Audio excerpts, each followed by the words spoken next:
Welcome back to the Horse Racing Show. Thank you for watching us on YouTube, listening on iTunes, Google Play, or whatever outlet. And again, going worldwide now, we have been downloaded and listened to in 15 countries. And we welcome in a man that I've known for a long time. I met him when he was president of the New York Racing Association. He's the president and CEO of the Jockeys Guild and one of the good guys in the sport. Terry Meeks joins us. Terry, welcome into the Horse Racing Show. Thank you, Kenny. So let me ask you about this Jockeys Guild now, your involvement with them. How are things going for the jockeys at this stage? Is this a good time for the jockeys? Well, I think, we're in a lot better, than we were, say, 10 years ago. There's no question about it. But, I think our industry's got some issues that we're involved in, that we all need to be involved in to help racing grow. But overall, we've got fantastic leadership in Johnny Velasquez and Mike Smith, co-chair of the Guild. And, when they want to help grow our sport, and that's very important.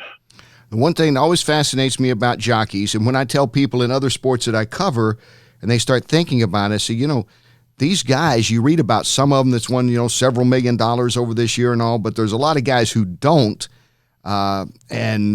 If these guys aren't riding every day, they're not making money. Nobody's got a guaranteed contract. And that fascinates a lot of people that are just casual or know very little about the sport, Terry, is the athleticism of the jockeys and the dedication to show up every day and do it. No question about it. You look at a jockey like Ramon Dominguez, who for 3 years in a row was the best jockey in the country, and the day before he was going to receive the Eclipse Awards, fell, and we were concerned that he might not survive that day before he was going to receive the Eclipse Awards, and luckily he's doing well. He can't ride again, but, again, at that time he had a wife and two boys and 36 years old. And, but Ramon was one of the good guys that saved his money and did the right thing for his family. And he's very fortunate. Well, you've been, and you've been involved with a benefit we did a couple of weeks ago, Belmont Stakes Week, with the Permanently Disabled Jockeys Fund. The work that the Guild does, you mentioned John Velasquez and Mike Smith, both have been on this show talking about these things. It's kind of an ongoing process, it would seem, with the Jockeys Guild to help kind of take care of those that might be forgotten or slip through the cracks a little bit, Terry?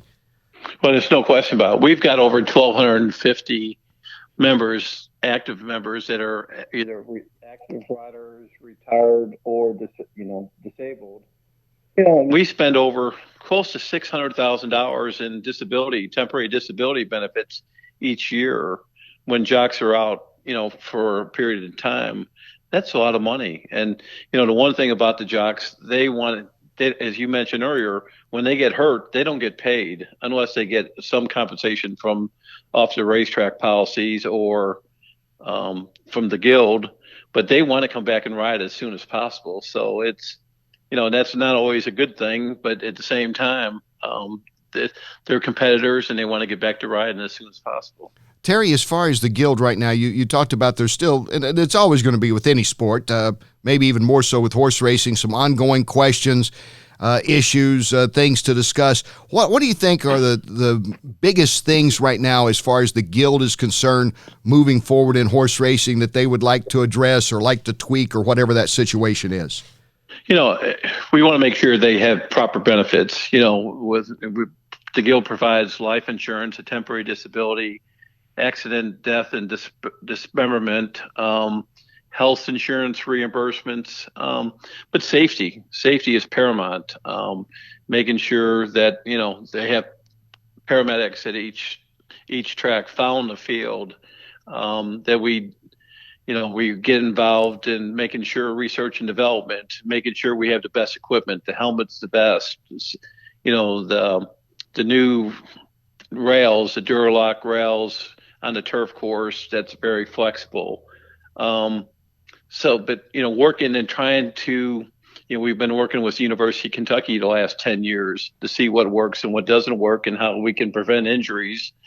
And the other thing is building awareness of our great athletes. And I think the jockeys relate to the fans better than anybody.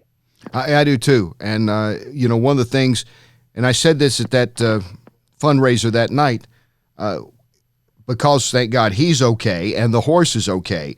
When John Velasquez is thrown off the horse right out of the gate at the Preakness, in some ways that brought more attention to just how athletic these guys are, how dangerous this sport is, and I hope maybe brought a greater appreciation for those that are casual viewers of the sport. And, several million are watching on NBC, as well as the fact that, sometimes in the sport, people forget just or take it for granted how good these guys are. Right. There's no question about their pound for pound. And, for the most part, they got to stay and maintain a certain weight for that pound. They are probably the best athletes in all sports. They're guys that I remember one time when I was doing a mixed martial arts studio show, Gary Stevens was on the show.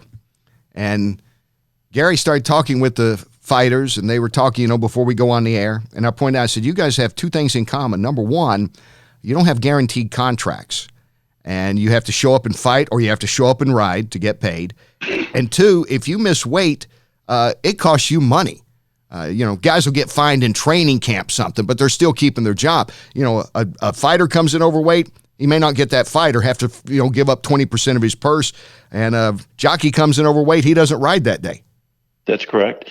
And we're also concerned, every one of us in the United States is bigger than they were 10 years ago. And that's the same thing with the riders. But it's tough to what you're concerned about them dehydration. Jockeys have died from dehydration, in the past. And we got to be very cautious of that. The scale of weights have increased over the last 10 years somewhat. But it's important to making sure that they're fit and strong, and they can do their best when they go out and provide race in the afternoon. Would it be really reaching there to say maybe it's time that jockeys be allowed to at least carry 2 or 3 more pounds on their body, not just on the back of the horse? I mean, they could come a little bit closer to European riders that obviously can weigh more than the guys riding in North America. Is that a time for that, or is that something the jockeys are even concerned about? No, I think that's concerned about. You look at, jocks that you mentioned, European riders, they're riding at 126 pounds. And for the most part here, it's 100, we've got, 3-year-olds like this time of the year, 116 pounds, and older horses, 118 pounds. And it's not fair. Some jurisdictions, as California, has done better to increase their weights and to 118 pounds, 120 pounds. And the jocks, you can see it, they're stronger and they feel much better. And, again, I think that's the best thing for the owner, the trainer, the betting public, and that they got a rider that's strong. When, again, you come to other places and you have to reduce what, you pull 4 or 5 pounds in the afternoon in the hot box or whatever, or diet. You're basically getting a rider that's not as strong as he or she could be. I think what would be great, talking with Terry Meeks, the president, CEO of the Jockeys Guild. Terry, if we could take everybody to the track in the morning, they could see some exercise riders. Yeah, absolutely. They would probably be surprised that, pretty decent size, guys can get on the back of a thoroughbred. It's not going to break them down. It's not going to hurt them when they're training. And they're probably 140 pounds. Yeah. Some might be a lot more than that. But again, I just think that, the 2 pounds difference really doesn't make a difference in the afternoon, or 3 or 4 pounds, whatever it may be. But, the best horse is going to be out there. And, I think handicappers may disagree with me, but I think if you increase everybody to a couple pounds, it would not be a big problem. As far as the whips right now, and that came out with all the problems at Santa Anita, where they talked about a better whip, a more user-friendly whip, I guess. Do the jockeys have much opinion on that? Is this something that they even think about, or is something that will affect them as riders if they go to a different kind of whip? Well, if you go back to 8 Bells and the incident at the Derby, 7 or 8 years ago, we the Guild worked with the industry to change to a Pro Cush whip, which is what the European riders were using. At that time, there was some resistance, not a whole lot. We tested it out. We worked with racetracks such as Keeneland and Churchill and Naira and Del Mar. And, over time that came to, fruition. And, the one thing at that time that was really good for everybody, the industry, that the basically all the cuts and welts to horses have basically totally were gone away. And so that was the best thing it was equine friendly. And, I think that was good. We also put it at that time that each horse should be examined by the track veterinarian, and reported to the stewards. Basically, that's gone away too. With everything that's gone on in California, we've come up, is there something we could do better? Which everybody should look at. Is there new technology out there that can improve it? Ramon Dominguez, we mentioned earlier, he's developed a GT 360, which is, is a good possibility that it is. You sure can't. If you hit yourself with it in your hand, you can't feel it at all. He's still in the developmental stages. The jockeys at Churchill for the Derby and the Oaks used it. The same thing with the Preakness. Majority of the riders at the Belmont, used it. It's still changed. He still got some, like I said, changes to do. Listen to the jocks, and hopefully in a couple months he'll come up with a product that's going to be beneficial for all of us in the industry.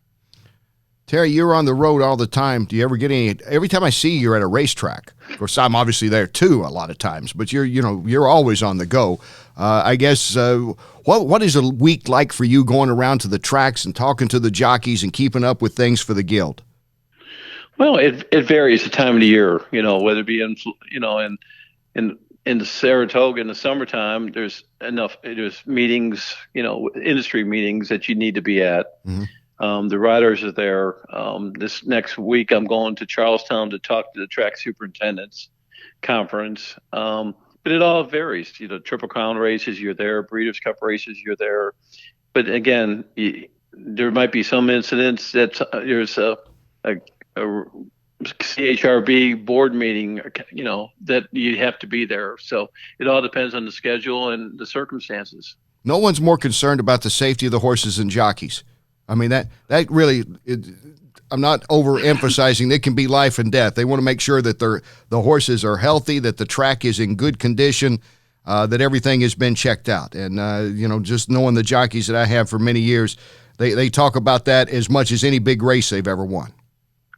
The one thing is the jockeys is the last resort, and when they leave the barn, the horse might be, sound and doing well. On the way over, he might step on something. He might just not warm up well.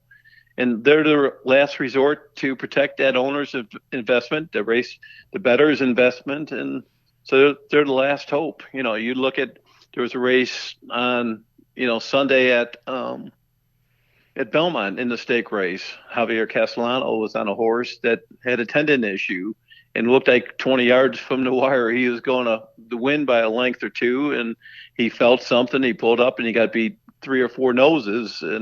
But the more concern, was, he might have saved that horse's life. One of the great pictures in horse racing go back to when 99, when Chris Antley, the late great jockey Chris Antley, was caressing the hoof of Charismatic on the track at Belmont Park. I mean, that's still one of the more touching scenes. I was there to watch it. And I was the president of NARA at the time, and I went and talked to Chris afterwards and told him what a great job he did, in saving that horse. And, that was, something special. Well, it's special to have you with us. My compliments on the great job you've done and the progress that the Guild continues to make, Terry. I appreciate it, Kenny. And please come back. We got to get more jockeys on this show, too. I'll be in touch. Okay. All right. Thank you, Terry. Thank you. Care. Terry Meyocks, the president and CEO of the Jockeys Guild. Stay with us. We'll have some more thoughts when we come back here on The Horse Racing Show.